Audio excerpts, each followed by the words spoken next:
1915 ईस्वी में अंग्रेज सरकार ने कैसर-ए-हिंद की उपाधि से महात्मा गांधी को सम्मानित किया था। तो हेलो गाइज, यहाँ से 3 प्रश्न बनता है कि कैसर-ए-हिंद किसे कहा जाता है या उपाधि किसे दी गई, तो होगा महात्मा गांधी को। कैसर-ए-हिंद उपाधि कब दी गई, तो होगा 1915 ईस्वी को। किसको, महात्मा गांधी को। एक प्रश्न और बढ़ता गया जी यहाँ से, कैसर-ए-हिंद की उपाधि किसके द्वारा महात्मा गांधी जी को दी गई थी, तो आपका आंसर होगा अंग्रेज सरकार के द्वारा महात्मा गांधी को कैसर-ए-हिंद की उपाधि दी गई थी। हेलो गाइज, यदि आप इस चैनल पर न्यू विजिट किए हैं तो आधुनिक भारत के इतिहास व इससे जुड़ी महत्वपूर्ण तत्वों को हम लाते रहते हैं, तो चैनल को लाइक, सब्सक्राइब और शेयर जरूर करें। आज का नेक्स्ट कॉन्सेप्ट है विद्यार्थी, कांग्रेस का लखनऊ अधिवेशन जो कि 1916 ईस्वी में हुई थी। कांग्रेस के दोनों दलों में एकता हो गई। एकता मीन्स होता है दोनों दल जो विभाजित 1917 में सूरत अधिवेशन में विभाजित हुए थे 1907 ईस्वी में, वह अब एक हो गए। किस अधिवेशन में, लखनऊ अधिवेशन में 1916 ईस्वी में।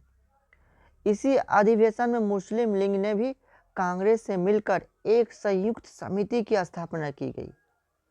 तो आपसे क्वेश्चन पूछा जा सकता है कि संयुक्त समिति में कौन कौन से शामिल थे, होगा मुस्लिम लीग व कांग्रेस शामिल थे। तो लखनऊ अधिवेशन में क्या हुआ था, नरम दल और गरम दल में एकता हो गई थी, जो कि 1907 ईस्वी में सूरत अधिवेशन में विभाजित हुई थी।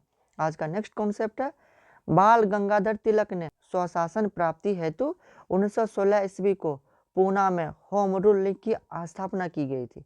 तो गाइज, होम रूल लीग क्या है, तो होम रूल लीग मीन्स होता है कि ब्रिटिश साम्राज्य में भारतीय का स्वशासन हो, और इसकी स्थापना 2 लोग किए थे, बाल गंगाधर तिलक व एनी बेसेंट। तो दोस्तों,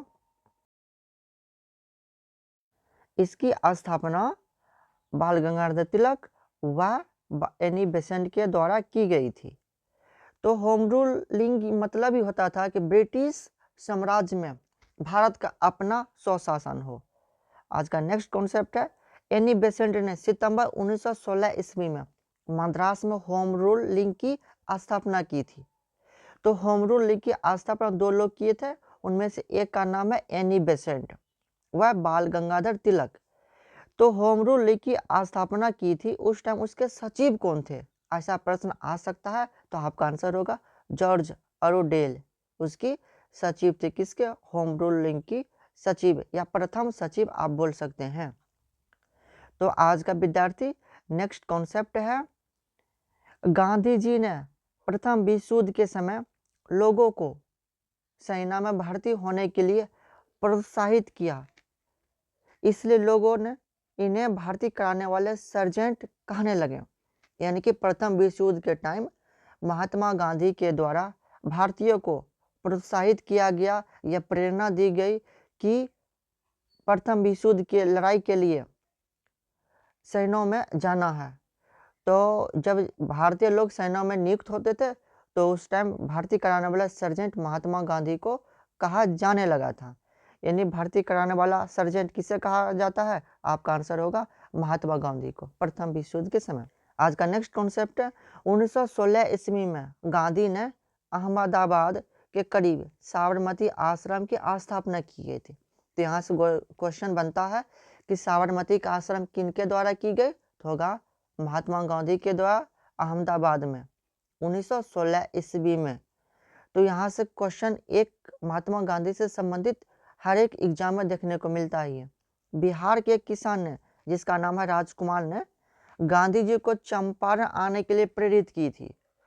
क्यों, क्योंकि यहाँ पर जो नील की खेती होती थी, इसमें 3 कठिया प्रथा लागू था। इसीलिए वहाँ के राजकुमार, जो कि बिहार के चंपारण के राजकुमार ने क्या किया, महात्मा गांधी को आने के लिए न्योता दिया। सेकेंड नंबर, गांधी जी ने सत्याग्रह का सर्वप्रथम प्रयोग कहाँ की गई, ऐसा क्वेश्चन आने पर आपका आंसर होगा दक्षिण अफ्रीका में। गांधी जी ने सत्याग्रह का सर्वप्रथम प्रयोग दक्षिण अफ्रीका में किया गया में की। और भारत की बात किया जाए तो भारत में सर्वप्रथम सत्याग्रह का प्रयोग 1907 ईस्वी में चंपारण यानी बिहार में, जो कि राजकुमार ने इनको आने के लिए न्योता दिया था, तीन कथिया के विरुद्ध। वहाँ पर नील की खेती हुआ करते थे, जिसे वहाँ के लोग